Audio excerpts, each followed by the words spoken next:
எல்லா பெரும் இறைவனுக்கு அனைவர் மீதும் இறைவன் புறத்திலிருந்து அமைதியும் சமாதானம் நிறைவாக தியானம் போட முடியாதா? இறைவழி தியானத்துல தியானத்தை கண்ணியப்படுத்துதல் அப்படின்னு ஒரு புரிதல் இருக்குது. அந்த புரிதலை பத்தி நான் புரிஞ்சுக்கிட்ட சில விஷயங்களை இன்னைக்கு பகிர்ந்துக்கிறேன். அது சம்பந்தமான உங்களுடைய புரிதல்களையும் நீங்க அதிகமாக்கிக்கணும். தியானத்தை கண்ணியப்படுத்துதல் இது எப்படி புரிஞ்சுக்கலாம்னா, இப்போ சில டிரைவர்ஸ்லாம் நான் பார்த்துருக்கேன். அவங்க கார் எடுக்கும்போது அந்த ஸ்டேரிங்ல உட்காந்துட்டு அந்த ஸ்டேரிங்கை தொட்டு கும்பிடுவாங்க. ஒரு ஒரு வியாபாரி இருக்காரு, கடையை திறக்கிறாருன்னா அதை அந்த தொட்டு கும்பிடுவாரு. இந்த மாதிரி இப்போ ஒரு சச்சின் டெண்டுல்கர் கிரிக்கெட் விளையாட போறாருன்னா அப்படியே அந்த பேட்டை வந்து மதிப்பாரு, தொட்டு கும்பிடுவாரு, வானத்தை பார்ப்பாரு. இந்த மாதிரி அந்த அந்த கிரவுண்டை தொட்டு கும்பிட்டு உள்ள போவாங்க. இந்த மாதிரி நிறைய விஷயங்கள் நீங்க பார்த்துருக்கீங்க தானே? இந்த மாதிரி நமக்கு இறைவன் புறத்திலிருந்து கொடுக்கப்பட்ட அந்த அமானிதங்களை நாம வந்து மதிக்கணும். அதை வந்து நாம வந்து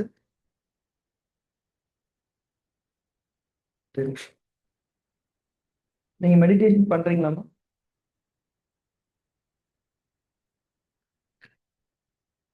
ஸோ இறைவன் புறத்துல நம்ம கொடுக்கப்பட்ட அந்த அமானிதங்களை நம்ம மதிக்கணும். அதுதான் புரிதல்.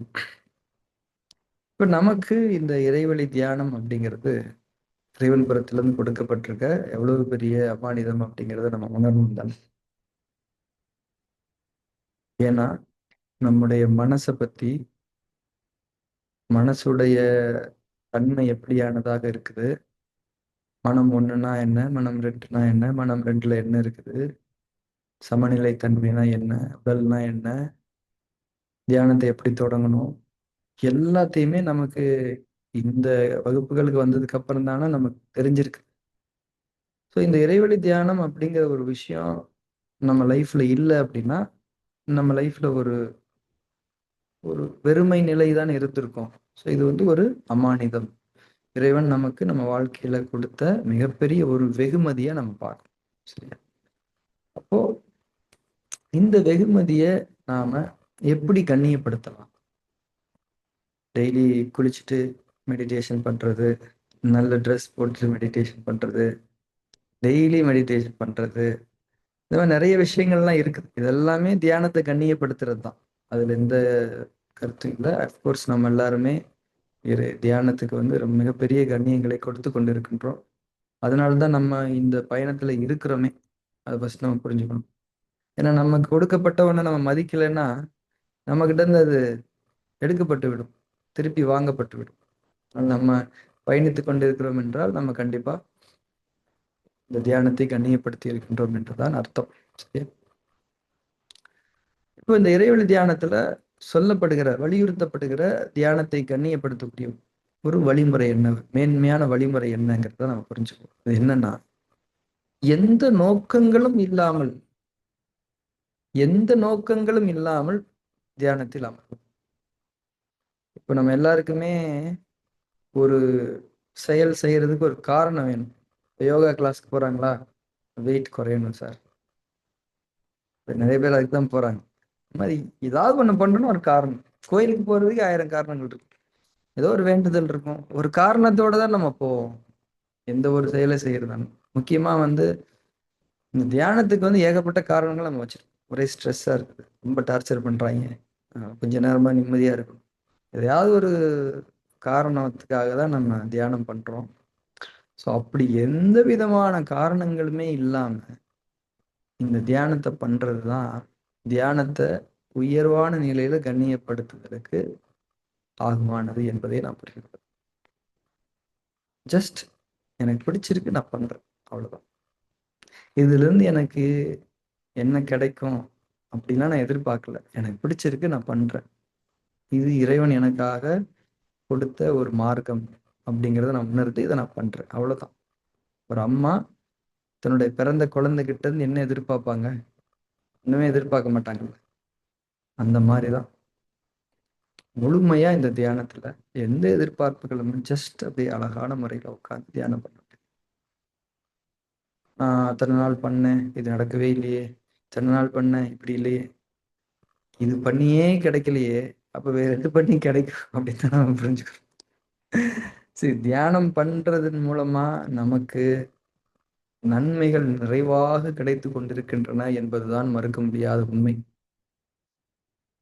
அதாவது இது நீங்க கேட்டு கொடுக்கிற மாதிரியான ஒரு சிஸ்டம் கிடையாது. இது ஏற்கனவே நான் சொல்லியிருக்கிறேன். இறைவன் புறத்திலிருந்து நமக்கு அனுமதிக்கப்பட்ட, நமக்கு வழங்கப்பட்ட நன்மைகளை நாம கெடுத்துக்கிறாம இருக்கிறது தான் இந்த தியானம். இந்த தியானத்துல புதுசா ஒண்ணும் கிடைக்கிறது. இறைவன் உங்களுக்கு அலாட் பண்ணதை நீங்க தவற விடாம வாங்கிக்கிறதுக்கு இந்த தியானத்தில். மற்றபடி நீங்க ஒன்றும் இந்த தியானத்துல எதிர்பார்க்க முடியாது. இந்த தியானம் பண்றதுனால அது தவறாம கிடைக்கும், அவ்வளவுதான். எவ்ரி டைம் நீங்க மெடிடேஷன்ல உட்காரும் போது எந்த எதிர்பார்ப்புமே வச்சுக்காதீங்க. ஜஸ்ட் அப்படியே முழுமையா அர்ப்பணிச்சு ஈடுபாட்டோட மெடிடேட் பண்றதுதான் தியானத்தை கண்ணியப்படுத்துதல் என்பதை நான் புரிஞ்சு. வேற ஒண்ணுமே கிடையாது. ஸோ எவ்ரி டைம் இந்த மாதிரியான ஒரு கண்ணியத்தை வச்சோம், எந்த காரணங்களுமே இருக்கக்கூடாது.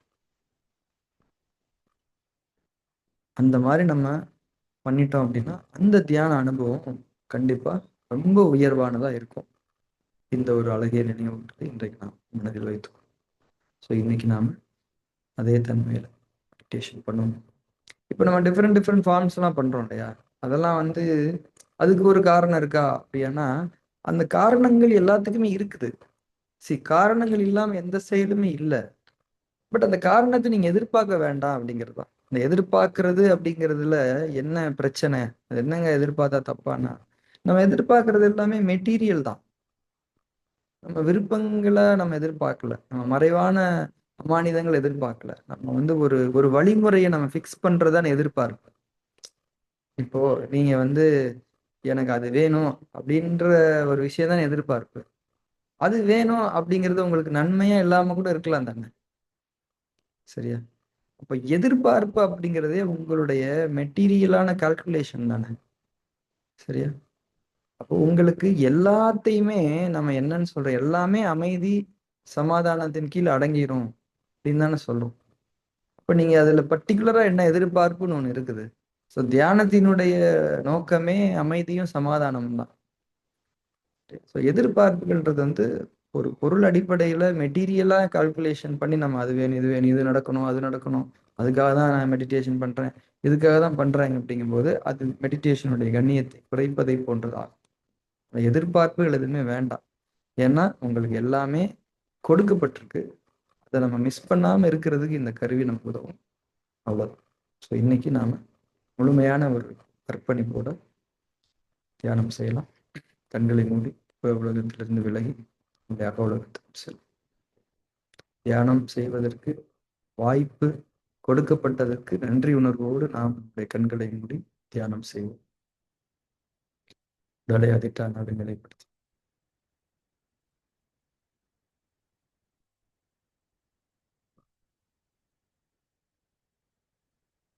எந்த இறுக்கமும் இல்லாமல் முழுமையான தளர்வோடு அசைவற்ற நிலையில் உடலை நிலைநிறுத்தி அதிட்டானாவை மேற்கொள்ளும்.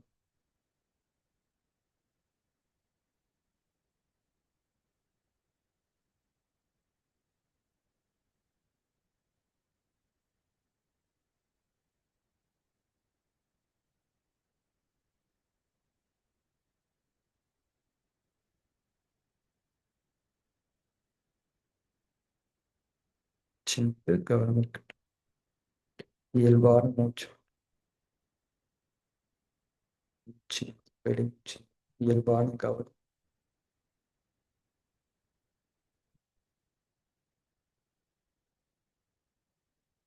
உணர்வுடன் கூடிய கவனம்.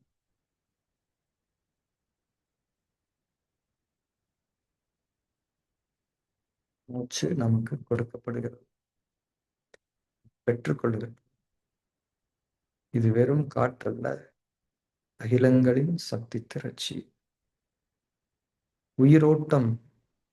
இந்த உயிரோட்டம் நமக்காக படைக்கப்பட்டு நமக்கானதாக கட்டமைக்கப்பட்டு நமக்கு அழகான முறையில், லேசான முறையில், நம்முடைய எந்த ஒரு முயற்சி உழைப்புமின்றி நமக்கு கொடுக்கப்படுகிறது. நாம் பெற்றுக்கொள்கிறோம் என்ற உணர்வோடு ஒவ்வொரு மூச்சையும் கவனிக்க வேண்டும்.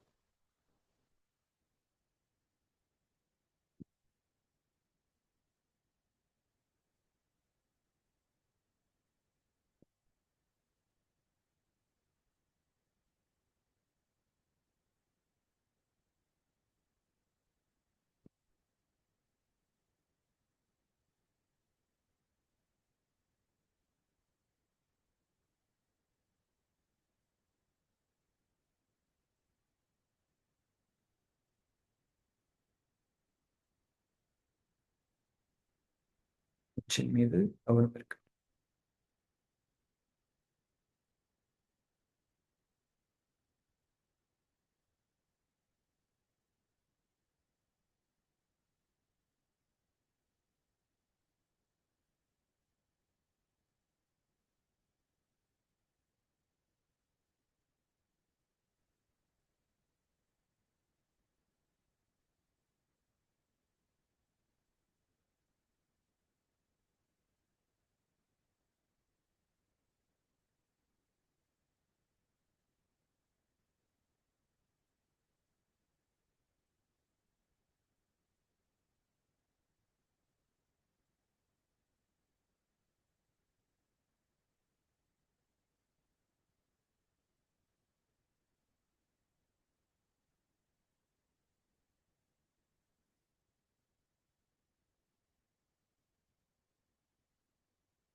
ஃபார்ம் 3 செய்யணும். சாட்சி பாவனையில் உங்களை நிலைப்படுத்திக் கொள்ளுங்கள். ஒரு பார்வையாளரைப் போல உங்களை பாவித்துக் கொள்ளுங்கள். உங்கள் மனதிலும் உடலிலும் எந்த ஒரு மாற்றம், தூண்டல் நிகழ்ந்தாலும் அது குறித்து எந்த விதமான ஆதரவையும் எதிர்ப்பையும் வெளிப்படுத்தாமல் வெறுமனே அவைகளை நீங்கள் பார்த்து கொண்டிருங்கள். ஒரு பார்வையாளரைப் போல, அவைகளுக்கும் உங்களுக்கும் எந்த சம்பந்தமும் இல்லை என்பதைப் போல அவைகளை பார்த்து கொண்டிருக்க வேண்டும். சாட்சி பாவனையினுடைய முக்கியத்துவத்தை நாம் புரிந்திருக்கின்றோம். இந்த புரிதலோடு சரியான தன்மையில் சாட்சி பாவனை நிலை பெற்று தியானம் செய்வோம்.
அதிட்டானாவில் இருந்து கலந்து கொண்டு களத்தில் தொடர்ந்து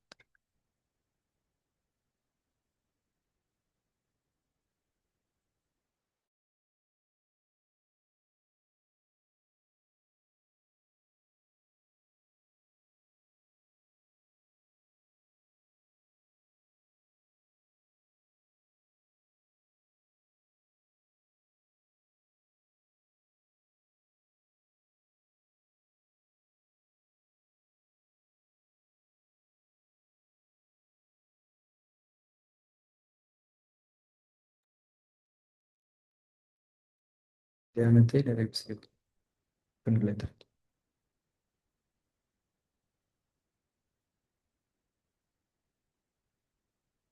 எதிர்பார்ப்புகள் அப்படிங்கிறது அடிப்படையா என்னன்னா மனம் ரெண்டு சம்பந்தமான விஷயம் தானே. ஏன்னா மனம் ரெண்டு வந்து மெட்டீரியலா திங்க் பண்ணக்கூடிய ஒரு தன்மையை கொண்டது தானே. இப்ப நம்ம இறைவழி தியானம் எதுக்காக பண்றோம்?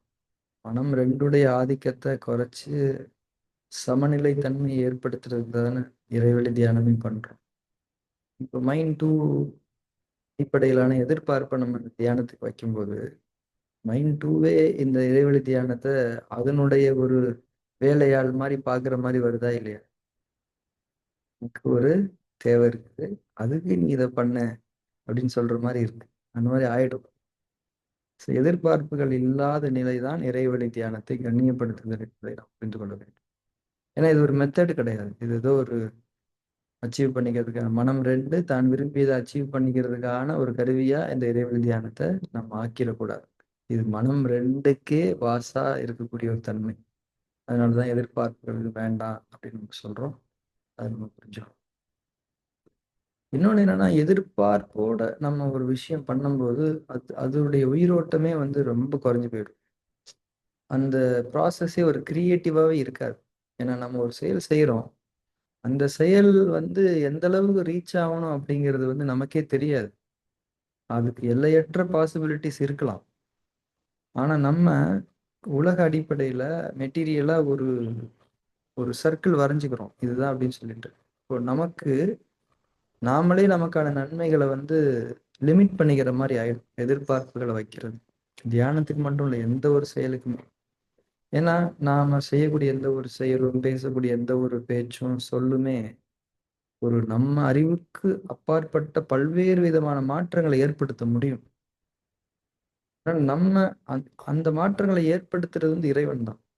அப்ப நம்ம அறிவு கொண்டு அதுக்கு ஒரு எல்லை வகுக்கும் போது அது அழகற்ற ஒரு விஷயமா, உயிரோட்டம் இல்லாத ஒரு விஷயமா மாறிடும். அது எந்த ஒரு வேலையை செஞ்சாலுமே நீங்க எதிர்பார்ப்பு இல்லாம உங்க செயல்ல முழு கவனத்தை போட்டு உயிரோட்டமா, அதாவது நம்ம கவனத்தை நம்ம செயல்ல முழுமையா போடுறோம் இல்லையா, அதுதான் உயிரோட்டமா மாறுது.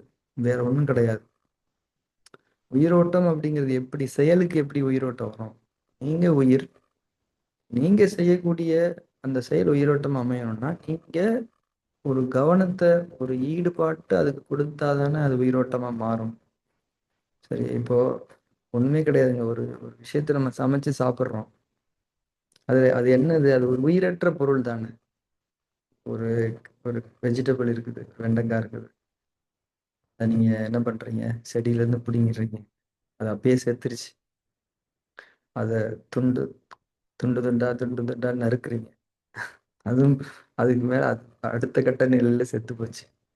அதுக்கப்புறம் அதை நீங்க கடாயில போட்டு எண்ணெயை ஊத்தி தாளிச்சு வதக்கி அதை சுருக்கிடுறீங்க, அது இன்னும் செத்து போச்சு. சரியா? இன்னும் இதாக கூட பரவாயில்ல, இந்த கருவாடு, பத்தல், சிப்ஸ் கிப்ஸ் இதெல்லாம் சாப்பிட்றோமா இல்லையா? இது எல்லாமே செத்து போன ஐட்டங்கள் தான். நம்ம உயிரற்ற ஒன்றை தான் சாப்பிட்றோம். சரியா? அது நம்ம சாப்பிடும்போது நம்ம உடம்புல இருக்கக்கூடிய உயிரோட்டத்தோட சேர்ந்துதான் ஒரு நியூட்ரியண்டா மாறுது. நமக்கு உயிருக்கு உயிரளிக்கக்கூடியதா மாறுது. சரியா? அப்ப அந்த உயிருக்கு உயிரளிக்கக்கூடிய ஒண்ண உயிரோட்டமா மாத்துறது உங்க உயிர் தானே. சரியா? அப்போ இங்க உயிரோட்டம்ங்கிறது வந்து நீங்க உங்களுடைய மனசுதான் அந்த உயிரோட்டத்தினுடைய ஊற்று. இந்த மனசை முழுமையா எதுல செலுத்தி எதிர்பார்ப்புகளே இல்லாம கம்ப்ளீட் டெடிகேட்டடா செலுத்தி பண்ணும்போது அந்த செயல் உயிரோட்டமா மாறிடும். அதனாலதான் நம்ம இன்டென்ஷன்ஸ்ல ரொம்ப கவனமா இருக்கும். இப்போ நீங்க எல்லாம் என்ன சொல்லுவீங்களோ அப்படின்னு சொல்லி நான் எதையாவது ஒண்ணு பேசினேன்னா அது ஒரு சினிமாத்தனமா ஆயிடும். நம்ம என்ன நாடகமா நடத்திக்கிட்டு இருக்கோம். ஸோ என்னோட இன்டென்ஷன் என்னன்னா தியானத்தை கண்ணியப்படுத்துதல் என்ற இந்த ஒரு இறைவழி தியானத்துல இருக்கக்கூடிய ஒரு கான்செப்டை எல்லாருக்கும் சொல்லிடணும் அப்படின்றதான் இன்டென்ஷன். அப்போ இப்போ நான் வந்து இன்டென்ஷன் அப்படிங்கிறது வேற, எதிர்பார்ப்பு அப்படிங்கிறது வேற. தெரிஞ்சுக்கணும். இன்டென்ஷன் வேற, எதிர்பார்ப்பு வேற. கன்ஃபியூஸ் பண்ணிக்கூடாது. எதிர்பார்ப்புனா எல்லாருமே இதை கேட்டுட்டு சூப்பர் சூப்பர் சூப்பர் மெசேஜ் பண்ணணும். இது எதிர்பார்ப்பு. இன்டென்ஷனை எல்லாரும் ரிசீவ் பண்ணணும். இன்டென்ஷன் இன்டென்ஷன் வேற, எதிர்பார்ப்பு வேற. இன்டென்ஷன்ஸ் அப்படிங்கிறது தான் முக்கியமானது. அதுதான் உயிரோட்டத்துக்கான விஷயம். அப்பதான் அந்த இன்டென்ஷன் நல்லா மேன்மையா இருக்கும்போது தான் நம்ம அதுக்கு டெடிகேட்டடா நம்ம கவனத்தை அதுல செலுத்த முடியும். நீங்க யாரா இருந்தாலும் அதை செய்ய முடியும். நீங்க உயிரோட்டமான செயல்களை செய்யறீங்களான்றதான் முக்கியமே தவிர நீங்க என்ன செயல் செய்யறீங்கன்றத இங்க யாரும் பார்க்க மாட்டாங்க. நீங்க எந்த அளவுக்கு உயிரோட்டமா ஒரு செயலை செய்யறீங்களோ அந்த அளவுக்கு உங்க வாழ்க்கை வந்து அமைதியோடையும் சமாதானத்தோடையும் ஞானங்களோடையும் நன்மைகளோடையும் மேன்மைகளோடையும் இருக்கும். சாதாரண உங்க உள்ளம் வந்து அதுக்கு தகுந்தாப்புல மாற்றி அமைக்கப்படும். இறைவன் நாடிய வாழ்வில் நீங்கள் வாழ்வீர்கள். எதிர்பார்ப்பு வரும்போது நீங்களே உங்க வாழ்க்கையை அமைச்சுக்கிற மாதிரி ஆயிடும். நான் இந்த ஸ்டேஜுக்கு போகணும், இந்த ஸ்டேஜ் ஒன்று எதிர்பார்ப்பேன். அப்ப இறைவன் சொல்லுவான், நீ அந்த ஸ்டேஜ்ல இருந்த பாத்தியா, அப்பவே நான் உனக்கு இந்த ஸ்டேஜை தரலான்னு தான் பிளான் பண்ணியிருந்தேன். ஆனா நீ தான் அந்த ஸ்டேஜை எதிர்பார்த்த. சரி ததாஸ்து நான் சொல்லிட்டேன் அப்படின்னு இறைவன் சொல்லிட்டா என்ன பண்ணுவீங்க? அதனால எதிர்பார்ப்பு வேண்டாம். உயிரோட்டமான செயல்கள் செய்வதுதான் நம்முடைய நோக்கமாக இருக்க வேண்டும். இப்போ இறைவழி தியானத்தை கண்ணியப்படுத்துறதுன்னா அந்த தியானத்தை உயிரோட்டமா மாத்திர வேண்டியதான். கண்ணை மூடுறதே அவ்வளவு உணர்வா செய்யணும். அதித்தானால அவ்வளவு உணர்வா ஈடுபடணும். அவ்வளவு இன்வால்வ்டா ஈடுபடணும். ஃபார்ம் 3 அவ்வளவு இன்வால்வ்டா உயிரோட்டமா பண்ணணும். இந்த தியானம் அப்படிங்கிறது இவ்வளவு அற்புதமா இது நீங்க உயிரோட்டமா பண்ணிட்டீங்கன்னா இவ்வளவு அழகான செயலா இது இருக்கும் இல்லையா? அதான் எப்பவுமே சொல்றேன். தியானம் பண்றது இன்னைக்கு நீங்க உங்க மேல 100% திருப்தி அடைவதற்கு தகுதியான ஒரு செயல். இதை தவிர நீங்க என்ன பண்ணாலுமே அது உங்க மேல உங்களுக்கு 100% திருப்தியை தரவே தராது. அதனால உயிரோட்டமா எல்லாத்தையும் செஞ்சிட வேண்டியதுதான் இங்க முக்கியமானது. சமைக்கிறது, பேசுறது, எழுதுறது, என்னைக்காவது ஒரு நாள் நம்ம அதை பண்ணி பார்ப்போம். இதுல நமக்கு கிடைக்கக்கூடிய அந்த ஹாப்பினஸ் ரொம்ப சூப்பரா இருக்கும். Thank you very much. அடுத்த தியான வகுப்புல சந்திக்கலாம். வியாழக்கிழமை காலையில ஷெட்யூல் பண்ணியிருக்கிறோம். இன்கேஸ் நாளைக்கு டைம் இருந்ததுன்னா நம்ம ப்ராக்டிஸ் நான் கால் திருப்பி அதில் மீட் பண்ணலாம். Thank you very much.